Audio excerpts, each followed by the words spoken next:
Previously at GRIDLIFE TrackBattle Round 2. TrackBattle Midwest saw an all-out showdown between two unlimited front-wheel drive veterans, James Houghton and Will All Young. The pair of drivers in their Hondas crushed the previous track records at Gingerman 4 times over the weekend. But a lot more is up for grabs this season than the glory of a track record. New for this GRIDLIFE season is the Powerstop Bondurant Cup and the reward of a free trip to the Bondurant Racing School for drivers who place well in the standings, meaning no drivers are holding back.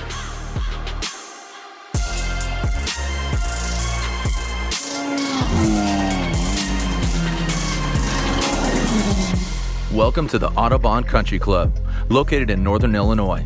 The GRIDLIFE season takes track battle competitors on a tour of racetracks across the country, from pro racing courses like Road Atlanta to private tracks like the Autobahn Country Club.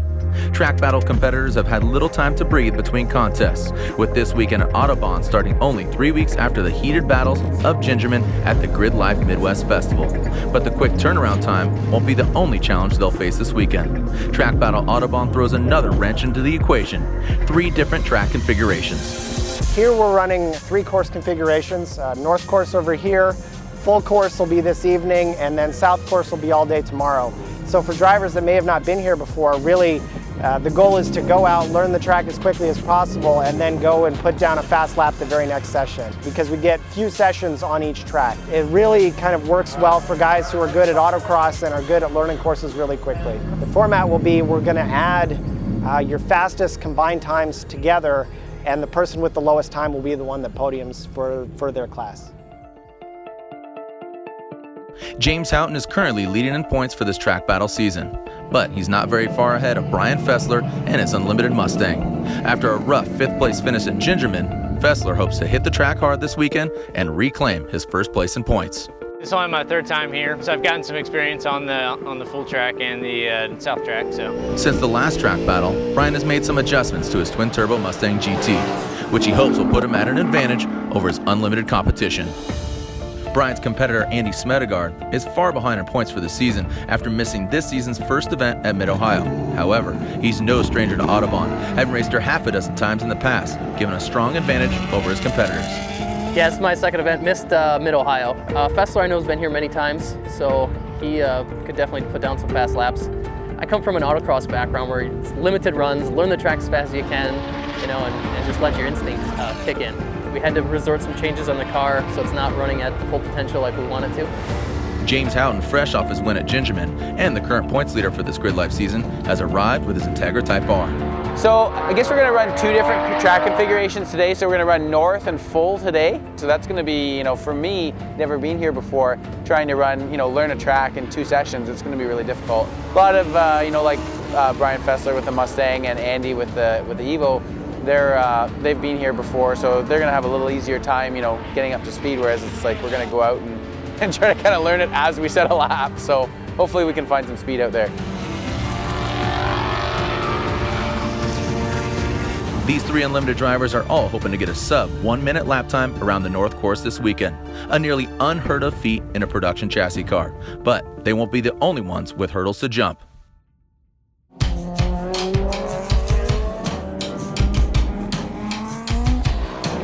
This weekend's 3-course event has brought out many of the drivers in the fiercely contested street modified class. It is perhaps one of the most competitive classes this round, with over 18 competitors. It's definitely the closest class, because even I think the spread between all the drivetrains in street mod from 1st to say 5th, it's only a couple seconds. Track battle regular Matt DeRuz is here in a street modified BMW M3, but he isn't here alone. His good friend Brad Yonkers has also been campaigning an M3 in street mod this year, with one big difference: a supercharger. It's a Vortex supercharger. It makes 525 horsepower. Pretty much Matt's car with a supercharger. Yeah, you come into this going, I could get 1st this weekend. I could be 7th. It's that tight. So but it's a lot of fun, and we're a lot of really good friends that you're racing with. So. On their first heat out, Brad Yonkers puts down a 1:09.6, coming in just under a second faster than Matt. The current street modified points leader is Graham Gaylord in his Subaru STI that's been modified to the full extent allowed for the street modified category. How's it going? I'm Graham. This is my 2011 STI. I'm out here running in street mod time attack class. Well, I mean, I've got 2 first place finishes. I've got the right car. If I can just keep it all together and, you know, get the driving down and have a good chance at winning the class, I think. So that's the goal. We'll see if we can do it. In the first heat of the day, Graham puts down a 110.569 in the first heat, a quick time for his class. But Mitsubishi Evo driver Chad McCurdy won't let Graham's Subaru go without a fight. In his first run, Chad will put down a 109.6, nearly a second faster than Graham in the first heat of the day. And because of the track layout this weekend, there's only one more heat for this track configuration. Graham will need to push harder to claim the fastest time in street mod for North Course. Things are going pretty good, I think. So far, I'm currently in first place and car's running really well. Well, you got Graham Gaylord with 2000, I don't know, maybe 11 STI sedan. He's looking like he's pushing about 600 horse to the wheel, which is about 100 more horse than I'm pushing. And as you can see, I don't have any aerodynamics on this car, so mostly hoping for driver skill to hold me up there. In the second and final heat of this track configuration, though, Graham will strike back, managing to shave over a second off of his time, while Chad will struggle with fueling issues. Their places are reversed, putting Graham in first for the street mod class for the North Course. But this won't be the only Subaru and Mitsubishi rivalry this weekend. In the super accessible HPDE Plus class, drivers Charles Miller and Eric DeWitt battle it out. I'm Charles Miller, and I drive a 2006 Evo 9 in HPDE Plus all-wheel drive. Now, my main competition right now in class is going to be Dewey, Eric DeWitt. He's in an STI, and he was knocking on my door at Gingerman. With the HPDE Plus class restricting cars to nearly stock modifications, Charles will really need to rely on driving finesse and quickly learning the track configurations if he wants to come out on top. Meanwhile, in a slightly more modified Evo, Andy Smedegaard takes the lead in unlimited class and overall fastest time on North Course with an incredible 102.1. We're kind of aiming for a little quicker, but we'll take it. 102.1 I think was the fastest time. There's a little bit more time out there I think in the car, but good enough to win. Have to be happy with that. James Houghton came in just over 1 second behind Andy, with Brian Fessler hot on his heels with a 103.6. But the day isn't over yet. The full course configuration is just opening up, and there's 3 more heats left in the day for this new course.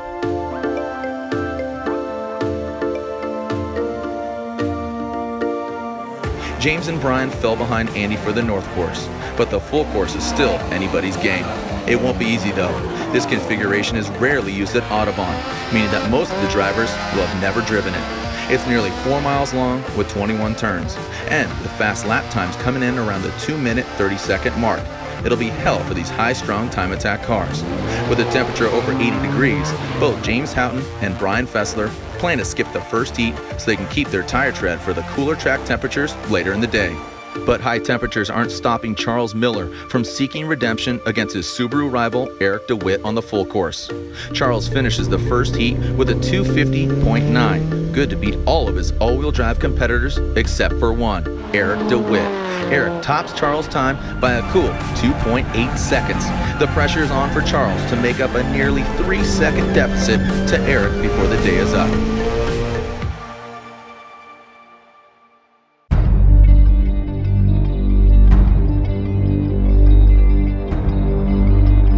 As the sun begins to set, Brian Fessler and James Houghton are only just finishing up their first run at the full course, nearing the end of the second heat. What was the time? 25.8. Was that the record, or did he get me by a couple tenths? 0.8? And these guys are by like 7 tenths. There's so much time left in it. There's like 3 seconds in this. Track temperatures are starting to cool down, and the third and final heat will be the best chance for the unlimited class competitors to lay down their fastest time of the day. This session we got some stickers going, especially for the cool air, so that's always going to be good for the turbo. Brian Fessler lays down a very fast 228.8, but it's not enough to take the lead. Andy Smedegaard makes his final lap of the day count and achieves an astonishing 223.5, 7 seconds faster than his old record from last year. but James Houghton feels confident that he can beat that time. The conditions are right. His car is ready. Unfortunately, problems arise. As dust creeps over Autobahn, a track mod car catches fire on track, covering the track with oil and fire. A red flag is thrown, and drivers are brought to a halt. The fire is handled quickly, but officials hold the track to clean up the remaining oil. We got oil going in too. As long as we go soon, it's getting dark. Good luck. You have to kick in your night vision now. Use the course. With the sun setting, there's not much time left for James to go out for his last few laps.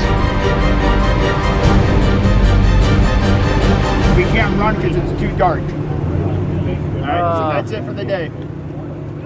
Sorry guys. Hey, tomorrow. The real battle. It was going to go back. What's that? They're in 23? I really do think that we would have had a good chance to bring something for Andy in that final session. I'm pretty happy. I wish James would have got his second chance. I think that my car is much more suited to, this style of track where there's some higher speed corners. He knows there's more time in the car, and it would have been nice to see what he would have ran. I'm happy that Andy has it. He's a good buddy of mine, and I think he would have been right there, and I think it's bugging him. So I'll have to go get him a beer later. Kudos to him for getting that record and beating it by, I think, a lot, compared to where it was last year. So that's super exciting.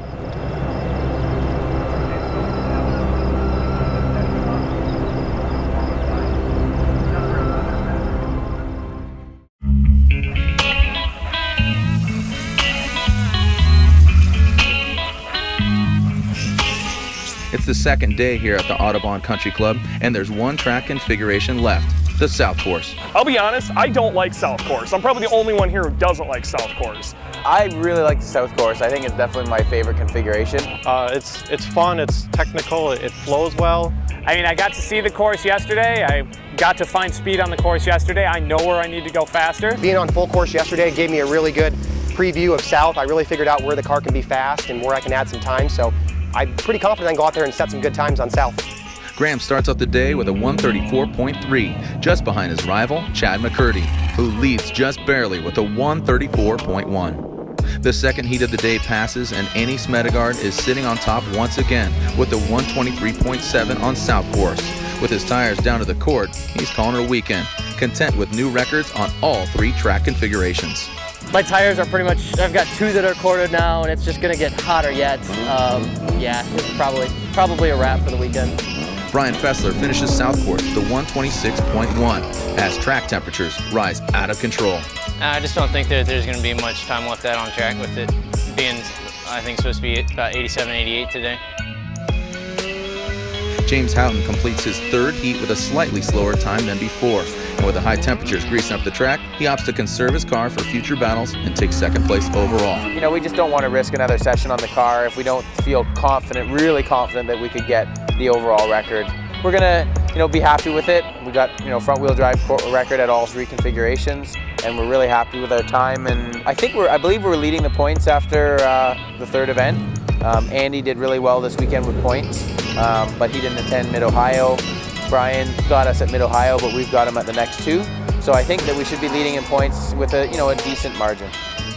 Andy Smedegaard, the GRIDLIFE veteran, and his Mitsubishi Evo will come out on top with the fastest times for all three track configurations for the weekend. But the Evos aren't out of the woods yet. Graham and Chad in the Street Mod class are both pushing hard for the first place title. Chad leads the first two sessions with a faster time for the South Course, but that'll soon change. Graham completes his fourth and final heat with a 133.3, almost 1 second faster than Chad's best time. For the third event in a row, Graham will go home the Street Mod overall victor. Thank you. The competition between Matt DeRuz and Brad Yonkers, however, has been more lopsided. With the additional 100 horsepower supplied by a supercharger, Brad has pulled out wins over Matt in the first two track configurations of Autobahn, with Matt's naturally aspirated M3 unable to keep the pace on the straights. On the last session of the South Course, however, Brad wants to see how well his friend would do with forced induction. Though they're competitors, Brad and Matt are friends first and foremost. Curious to see what his car is capable of in the right hands and hoping to see Matt put down a faster time, Brad asked Matt to drive the supercharged M3 on the track. So I just went out on the first lap and just drove it like my car, because I'm comfortable. It's the fourth session on this track today, and yeah, came back in and found out that I not only beat my own time, but I beat his time by, a significant amount. He went out in that session and on his first hot lap went about 0.8 seconds faster than me. I was really excited to have him drive it. He's a really fast study, a really smooth driver, and having him get his feedback was really helpful. Over in the HPDE Plus class, Charles Miller goes in the last heat, hoping to better his time from earlier heats.